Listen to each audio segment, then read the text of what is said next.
Well, good morning, ladies and gentlemen of the press.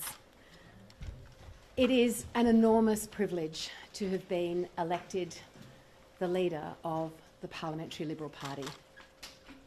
I am humbled, I am honoured, and I am up for the job. Ted, it's terrific to have you join me as a deputy. Here in this room, just a couple of hours ago, our colleagues placed their faith and their trust in us.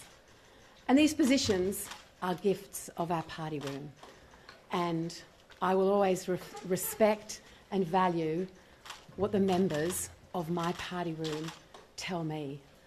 I have great affection and great connection with the Liberal Party party room over a career of 25 years. And I've spent a lot of time this week talking to my colleagues, and I'm optimistic that they have the right ideas, and I'm positive about what lies ahead. But on May the 3rd, we faced a significant defeat.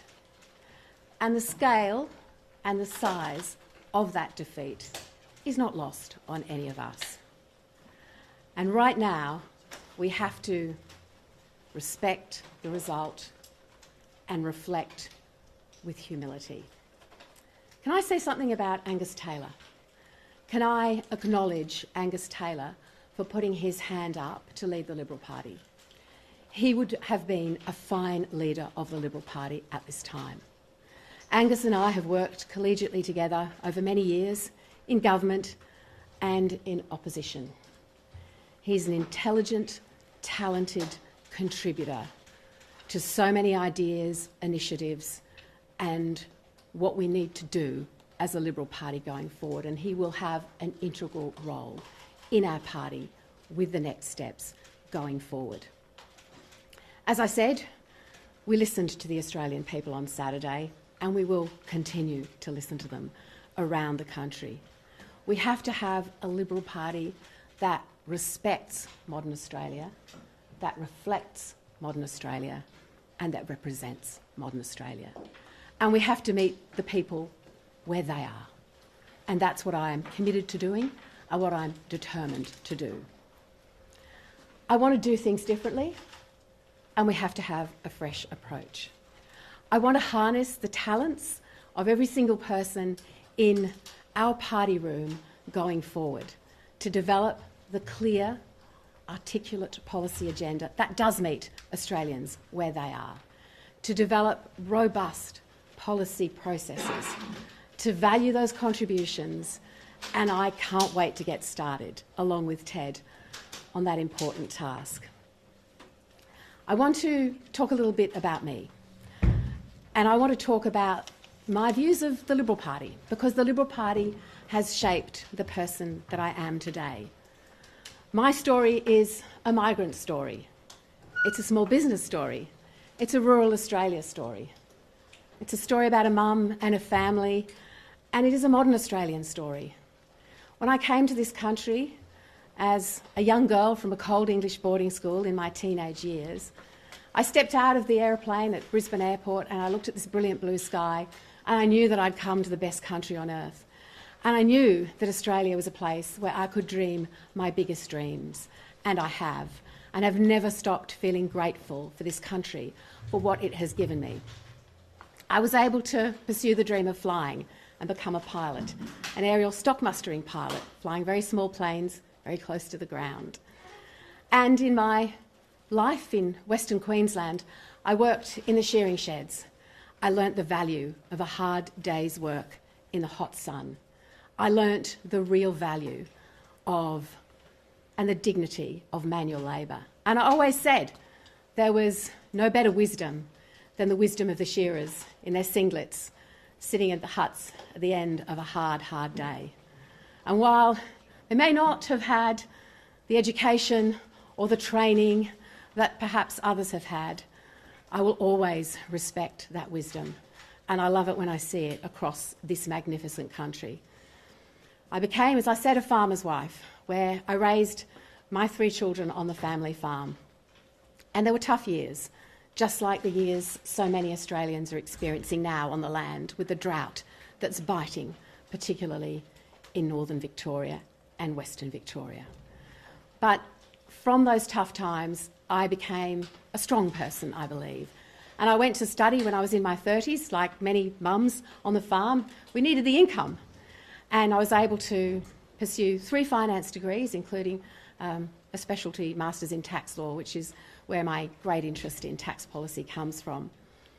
But I found my pathway into politics, and I aligned with Liberal values through the hard work, the effort, the reward, the opportunity. They were my story, and they're many Australian stories.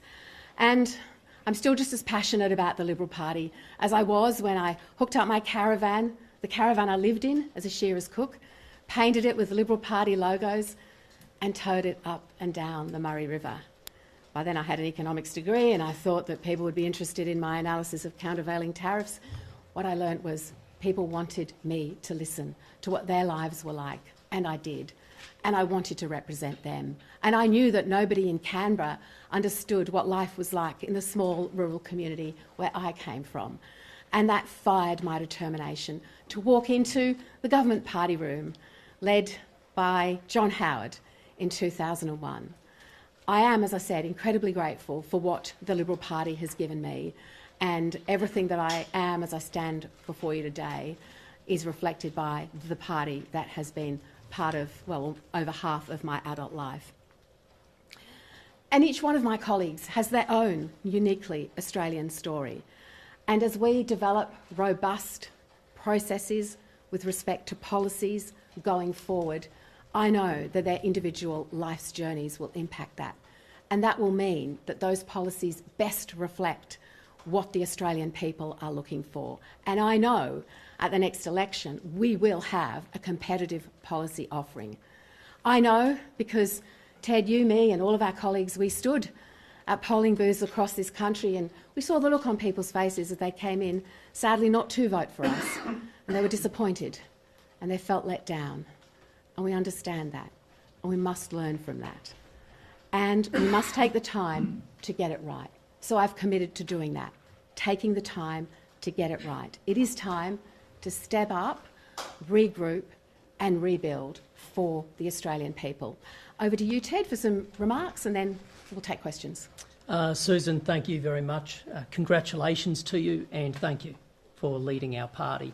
I want to start by just echoing Sussan's words about Angus Taylor, and allow me as the Deputy to extend similar sentiments to Phil Thompson, who also contested the Deputy position.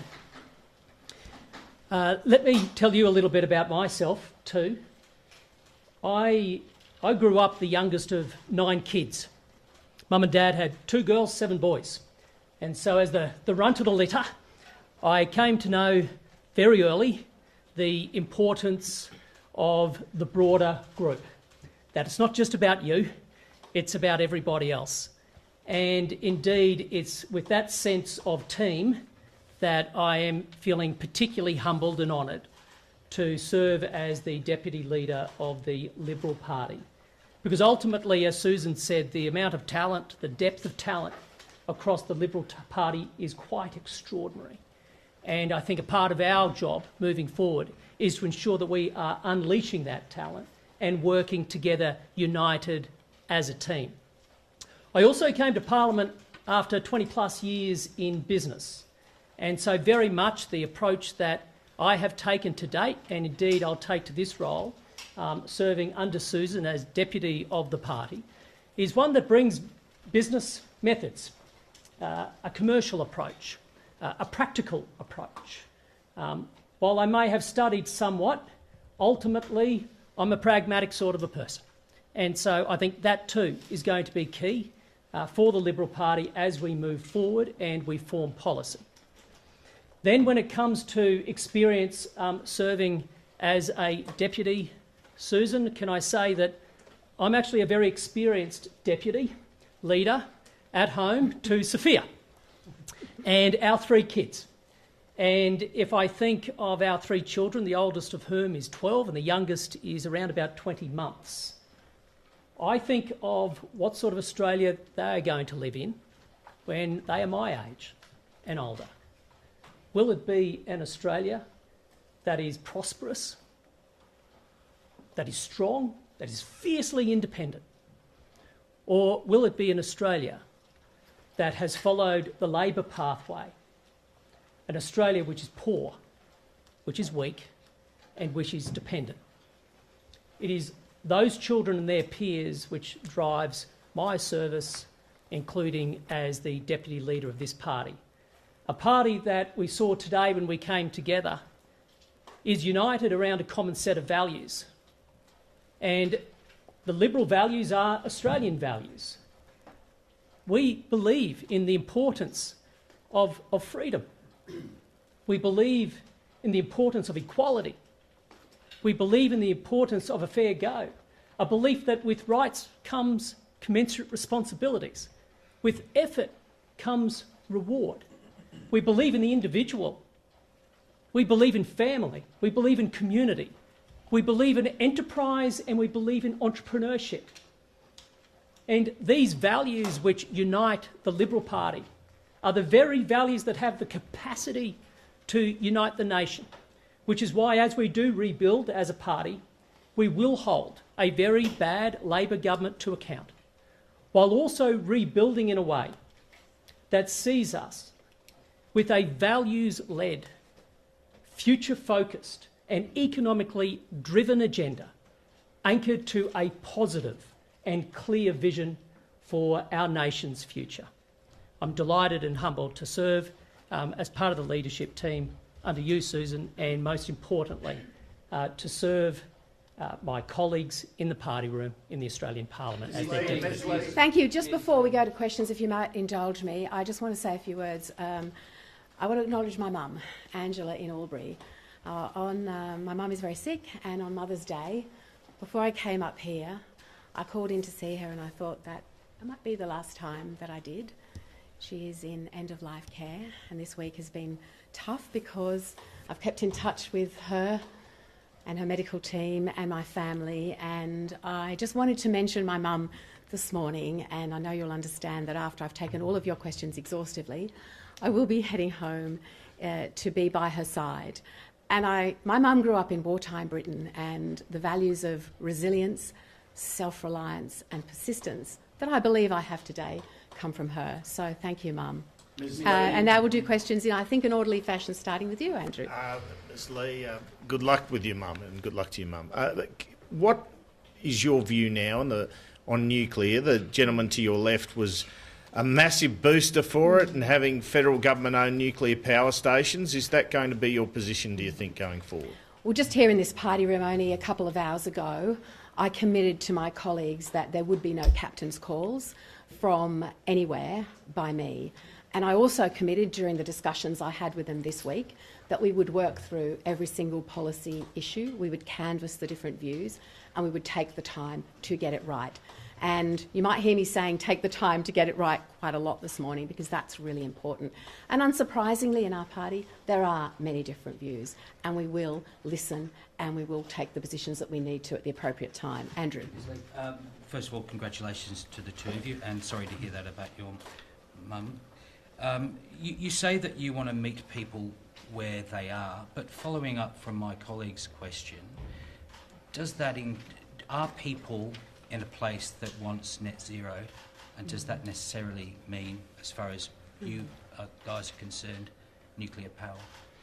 Well, meeting people where they are involves listening to their views, and every person who walked through that polling booth door and didn't vote for us had some of the same reasons and some had different reasons. So the first thing we need to do is engage with what those reasons are, but also to reassure them that in listening we will develop the best possible policies going forward.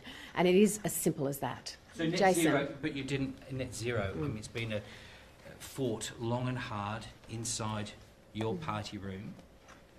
We thought it was settled. Is it settled or not? It is a position that you've mentioned that we have, but there are different views about how we appropriately reduce emissions. Now, we need to reduce emissions in this country, and Australia needs to play its part in reducing emissions. That I absolutely sign up to. We also know that if we don't do energy policy well, we can crash the energy grid. We can cripple Australian manufacturing. We can have a situation where sovereign manufacturing capability in this country is going out the door backwards or going overseas, which is what I have seen under Mr Albanese's government. So we have to get energy policy as a whole right, but we have to recognise that we need a strong country that is committed to a manufacturing base that relies on cheap, reliable energy. You're prepared to walk away from net zero? You're putting words in my mouth, Andrew. No policies have been adopted or walked away from at this time. Jason. Ms Ley, congratulations on your election as leader. The Liberal Party's ties with big business have become strained over the past 3 years. Will you be working to rebuild those ties with what has been a traditional constituency of the Liberal Party? Well, you're describing that relationship as strained, and while I don't entirely agree, I do want to say that we will work with big business, that we will engage big business, that we will sit down with everyone, big, small and medium business, and listen to the value that they add to the public policy debate. Now, it won't surprise you, there's many in my party room that are passionate about small business. We've seen 30,000 small businesses go to the wall under Mr Albanese, and that cannot continue. So we will keep our passion for the survival and the vibrancy of small business front and centre, but that doesn't mean we won't talk constructively and well with big business. We will. Karen. Congratulations to both of you, and very sorry about your mum. Mums are the best. Appreciating that you're here now, will you as leader, unlike your predecessor, continue to put yourself regularly before the Canberra Press Gallery and before a broad section of the media, just, you know, for the basic transparency, accountability and to air ideas? Mm-hmm. Yes, I will. Sarah. Thank you, Ms Ley. Just on, obviously, you're going to take some time to think about your shadow ministry, but there is a very new member of the Liberal Party, and Jacinta Price. Do you see her as holding a more senior role, or given she's just entered the party, is maybe staying on the backbench in the near term what you think is best? I welcomed Jacinta into the Liberal Party room this morning with a big hug, and I know many of my colleagues did. Jacinta is an amazing Indigenous Australian, but someone who is a clear and talented communicator. So I want to make it very clear, and I know I have many times, how much we welcome Jacinta into this party room. I will have more to say about the shaping of my shadow cabinet going forward, but I will say this. My shadow cabinet will include people who did support me in this room this morning and people who did not. Thank you. Can I ask both of you, you both represent regional electorates. It was a clear finding out of the 2022 election review that there is no pathway to government without winning back city seats. The Liberals have gone backwards in cities this time. Why are you the right team to win back city seats? And if I just may, I have a particularly WA question. Ms Ley, some of your WA colleagues have said to me that given your previous positions against live exports, you know, that they might find it difficult presenting you perhaps to farmers in the community. Do you continue to oppose live exports, or do you think the ban should be repealed? I'll come back to that, and I'll start with your first question. The road back to government goes through every single seat that we lost, including urban, including suburban, including outer metropolitan, including regional and rural. And I know that different electorates have different characteristics, but I do also know that the timeless values of the Liberal Party in terms of how we present our agenda can be equally adopted, accepted and understood across those electorates. But we did get, we did have a poor result, and I'm not backing away from that. So the first thing we need to do is understand exactly why and how. And Ted and I are not going to stand here and say, yeah, we've worked it out, and no one in my party room will either. So I have spoken to candidates this week who've lost their seats.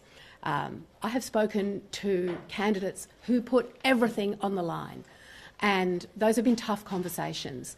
And one of the things that I promised to them was that when we do the review of the campaign and why we lost, they will be first on the list of a consultation, because they can give us so much information about what we seek. With respect to the live sheep export debate, I did address this very much when I became deputy, and I'm very happy to do so again. My position on the trade is that it should continue. It is safe, it is reliable, and it meets the animal welfare standards that it should. And in discussing the live sheep trade with the Western Australians after I became deputy and travelled over. I met individually with farmers, with representatives of the pastoral industry and WA farmers, and I assured them of my stand, and they would remember those conversations, and I can assure them that my position remains the same. David. Can I just come back to Andrew's earlier question, just to clarify on net zero? Is that going to be part of the review that you've mentioned will take place? Is that now under review, or is it still your position? And could I ask you also to tell us why you think the Liberals lost so badly? Energy policy is part of our review. As I said, we have to have the right energy policy for the country, and we have to start from the position of affordable, reliable baseload power. And remember that our competitive advantage in manufacturing this country has always been built on energy, and we need to remember that. And we will have the discussions that you are alluding to. Now, your other question about why, look, we didn't meet people's expectations, and there were reasons that each of us individually will reflect on because of the conversations we've had. I don't want to say there was a particular 1, 2 or 3 reasons. But when I say that we have to meet modern Australia where they are, I think that gives some sense of the listening that we need to do. And we do need to hear what people say, and we do need to act on what we hear. Phil. Thanks, Ms Ley. But if I may, can I direct my question to Mr O'Brien? Ted, as the deputy leader of the Liberal Party, you get to choose your own portfolio. Will you be requesting the Treasury role? Thanks, Phil. Those are discussions that Susan and I are yet to have. Again, I think one of the challenges we have, to be candid, in the Liberal Party is the enormous amount of talent. And it's not a job that I think would be easy for Susan in this case, and she and I are yet to finalise those discussions. Would you like Mr. Shadow? Sam. Would you like Sam, Mr. Shadow? I'm going to a woman in the room. Okay, you said no captain's call. You also said the party needs to reflect modern Australia. You've called for quotas or targets in 2021 and 2022, I think 40 and 50% respectively. Do you still believe in that? If so, how fast do you plan to move on that? And do you believe in your personal interactions with the Prime Minister on the floor of Parliament that he's always treated you with respect? With respect to my comments about women in the Liberal Party, I want to say right here and now, we need more women in our party. We need more women in our party organisation. We need more women in this party room. Had we done better at the last election, we would have outstanding women in this party room, and I don't want to name 1 or 2 because I know I'm going to miss 2 or 3. So our fortunes when it comes to electoral defeat unfortunately mean that we lose strong women. Now, at the end of the last election, there was a review done extremely well by my colleague Jane Hume with Brian Loughnane. That then went to our state divisions, and while I appreciate this is sort of inside talk for those listening to this, you know, the construction of the Liberal Party is a federated one. So all of those state divisions adopted and were encouraged by the recommendations, which included that pathway to get a higher percentage of women. And I will certainly re-engage with all of those different organisations within our party to absolutely understand how we can improve that trajectory of women. Now, with respect to Mr Albanese, he has made comments to me. I'm not going to reflect on them today. I want to start with a positive relationship with the Prime Minister, and I want to do that with goodwill, because every good government deserves a strong opposition, and we will be that strong opposition without doubt. But the type of opposition we will be is that every day we will stand up for our values to anyone, anywhere, and we'll do it in the public debate and we'll do it in the Parliament. When I see that this Labor Party, and it'll happen many times, disagrees with those values or acts not in accordance with them or puts in place legislation that is not in the interests of the Australian people, you will expect a very tough, very determined leader in me and a very strong, very determined team. Is the Deputy opposed to quotas and targets for women? I support what the leader just said. Okay, moving along. Hi, Susan. Congratulations to you both. In among a whole host of comments you've made over the years, you told Parliament that you support the Palestinian cause in part out of the knowledge that the victors of World War II, including Australia, wrote a homeland cheque to cover the sins of the Holocaust and centuries of anti-Semitism in Europe, but it was the Palestinians who had to cash it. Do you still agree with that statement today? I don't, and one of the great privileges of advancing in years and understanding is looking at issues that you might have once seen through one prism, through a different prism. And when I became deputy, colleagues raised with me some of these issues, and they have been thoroughly ventilated between then and now. But I do want to say that following my appointment as deputy, I took a trip at the invitation of Julie and Lisa, an outstanding colleague and dear friend, to Israel. And I spent a lot of time seeing what was happening on the ground and the impact of that trip and the changed geopolitical circumstances of the Abraham Accords, with Israel reaching out for peace to Saudi, to Morocco, and then, of course, the hideous events of October the 7th in Gaza have changed my thinking on the entire subject. Having said that, I remain a steadfast friend of the Palestinian people, and I wish that we had right now a partner in this peace process, and I wish that we had a leadership of the Palestinian people that was not letting them down quite so badly, because right now what we are seeing is not a party interested in peace with Israel. It is not a party interested in a secure Israel behind secure borders, and it is not a party interested in a just and lasting peace. Yes. Congratulations to you both. This question is to Mr O'Brien. Chinese Australians have deserted the Liberal Party for a second election in a row. As someone who's lived in China and Taiwan, done business there, speaks fluent Mandarin, how are you as Deputy Leader going to reconnect with Chinese Australians? Do you need to change any policies, or is it all about the tone? Look, I mentioned before that I truly believe that Liberal values are Australian values. And as part of that value set is not just the freedom of opportunity, but the equality of all Australians. And sometimes people can talk about, Chinese Australians as if they're in some way different from the rest of Australia. I think that our multicultural communities in Australia need to be engaged very openly. They help define who we are. And what I find amazing as a federal MP at citizenship tests, citizenship ceremonies, is when you have new Australians, and sometimes it can be from China, coming in, to think that they are every bit an Australian as soon as they take that pledge, as is the Prime Minister or the oldest of our Indigenous people. It's with that spirit, I believe, that we need to engage every diaspora, and that includes the Chinese Australian community. There was some speculation after the Coalition's election defeat that whoever took the role of opposition leader would essentially be a caretaker opposition leader. They would be in the role for a year and a half before someone else stepped in. Will you still be standing here in 3 years' time as opposition leader? And also, if I can, when do you expect to be making announcements around your shadow ministry? I'll make announcements around the shadow ministry in due course. Yes, I do absolutely expect to be standing here. I've heard those remarks, and I find them interesting, because everyone who takes on this role takes it on, I believe, with the responsibility and the determination and the passion that I have. And 100% I will be here in 3 years, but more than that, we will be in a competitive position.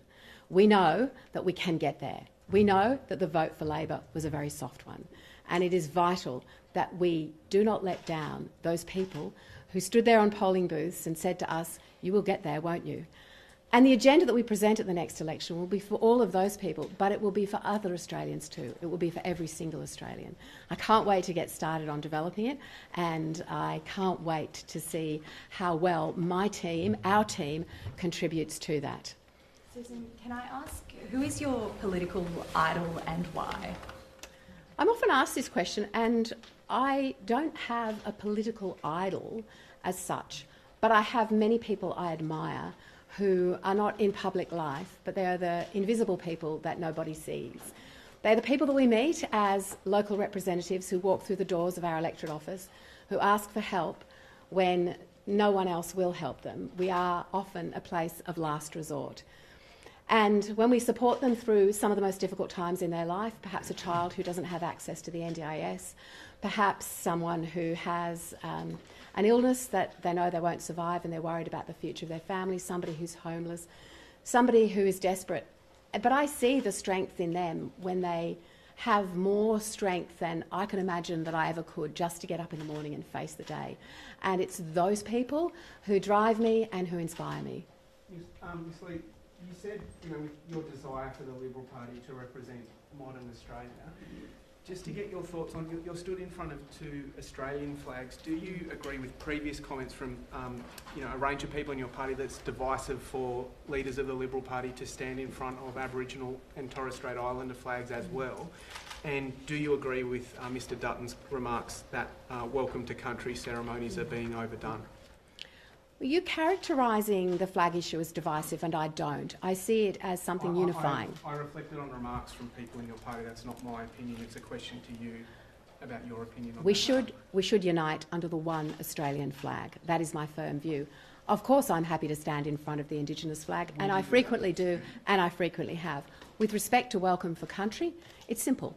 If it's meaningful, if it matters, if it resonates, then it's in the right place. And as Environment Minister and Health Minister, I listened carefully and participated in Welcome to Country ceremonies that were all of those things. If it's done in a way that is ticking a box on a Teams meeting, then I don't think it is relevant. I think it actually diminishes the value of what it is, and it's important that we understand that. Mark? The vote today was seen as a choice between a Conservative candidate and a Progressive candidate. I'm wondering, and obviously the Progressive has won, is it your objective to take the Liberal Party back towards the middle ground of politics in a more moderate way? How do you intend to do that? I reject characterisations of left and right and conservative and all of those words that we've seen in the media this week. And I remember that Menzies said we're calling it the Liberal Party, not the Conservative Party, and we should remember that. Government is always formed in the sensible centre. But our Liberal Party reflects a range of views from all walks of life that are welcome in our party room, and that is one of our great strengths. But I do believe that government is ultimately formed in the sensible centre. Thank you, and congratulations to both of you. Mrs. Ley, Ms. Ley, the question I've got is, and you just alluded to it there about the centre being the key, how are you thinking about the relationship with the National Party? One of the things people were saying as early as the night when you all got wiped out, that maybe it's time for a spell apart. Is that something you would endorse, or are you a strict coalitionist? Coalition government is always stronger when there is a coalition between the Liberals and the Nationals, and I strongly believe that. I'm yet to have a conversation with David Littleproud, but when I do, it will be a constructive one. And I reckon a fellow who represents Maranoa, which includes the great location of Thargomindah, where I was based as an aerial mustering pilot, I think two people from Thargomindah can actually get this right. Ms. Ley, you were the Shadow Minister for Women in the last term. Women obviously abandoned the Liberal Party for consecutive elections. You've said a lot about how it's time to listen to Australians, but in part of your role over the last 3 years, you were out there listening and talking to the women of Australia. So what were they telling you, and to what extent do you have to take responsibility for, given you were part of the leadership team and you had that portfolio, for clearly not having reached them? Do you have any ideas of what kinds of policies you will need to look at to win back Australian women? We should all share the responsibility of the result, and I don't step away from that for 1 second as a member of the leadership in the last government. As to what happened, why and how, we need to be transparent about that when the time comes and the appropriate review is done and is made public.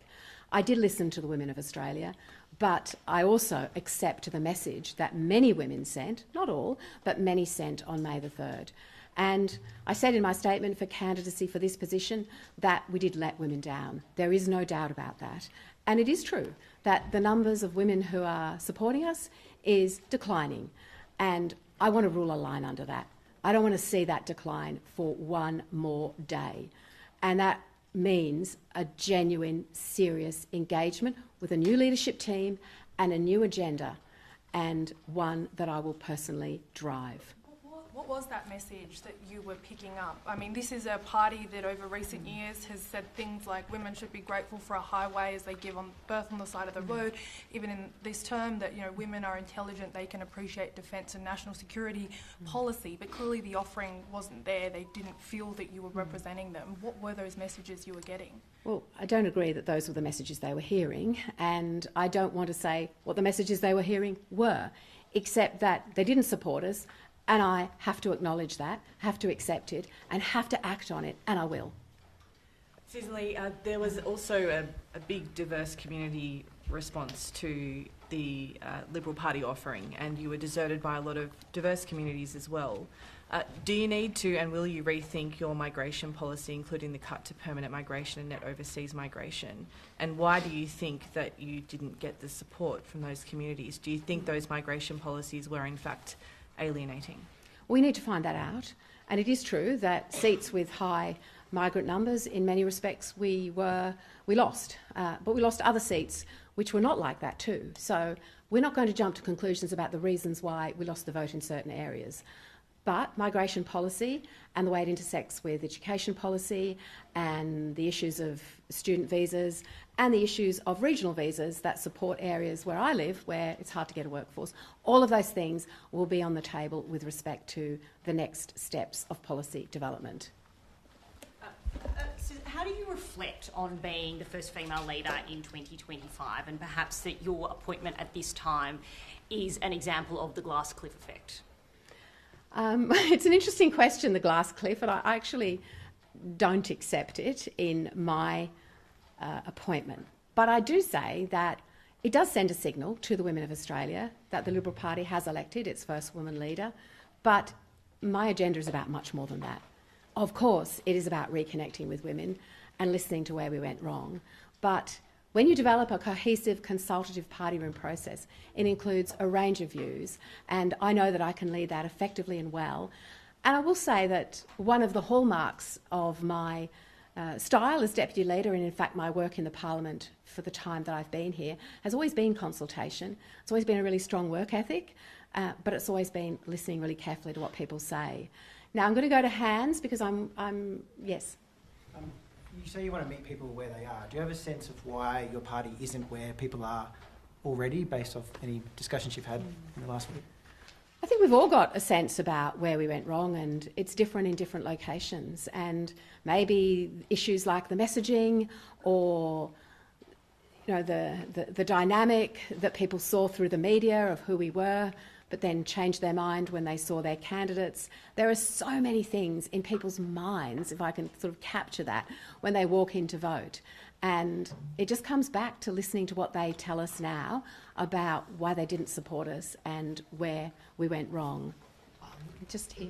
Ms. Ley, are you interested in advocating for economic reform, changes to the tax system, things like that have been traditional areas for the coalition? It'll be very much what we consider as a party room going forward, and I'm delighted that we have many people in our party room with great economic credentials, with great interest in economic and taxation policy, and in fact in all policies. And I believe it's core business of the Liberal Party to be working on economic tax policy, and I think we do need a new economic narrative going forward that seeks, again, answers from Australians about how we can best support them with policies that help them to get ahead. Moderates have been damning about a lack of climate ambition. Can you guys really afford another climate war to start off your tenure? There isn't going to be a climate war. There is going to be sound, sensible consultation, and I undertake 100% to do that. Before we finish, and we've called last question, can I just add to an answer that I gave before? Because one of the biggest threats to social cohesion in this country is the Prime Minister's approach to Jewish Australians. And everything that happens overseas, and I've reflected on that with the hideous events in Gaza, has domestic implications. We have a Foreign Minister, Penny Wong, who has let down Australia in the UN. And we have a Prime Minister who is intent, it seems, on letting down Jewish Australians on the streets of our cities. And one thing I have heard consistently over the last 2 years has been this sense of isolation, fear, and real concern for our wonderful Jewish Australians. And I want to make clear that going forward, we will work very hard to hold this Prime Minister and this government to account, because it is not acceptable to see what we have seen on the streets of our cities, in the universities, and to hear the stories that I have heard from our Jewish Australian community have, in many cases, particularly when it's young women who are studying, it has made my heart break. So I want to emphasise that I know, and you've talked to Ted about issues with the Chinese community, and people have reflected migration policy. Social cohesion is really, really important, and we will get that right. Thank you, ladies and gentlemen. Gaza.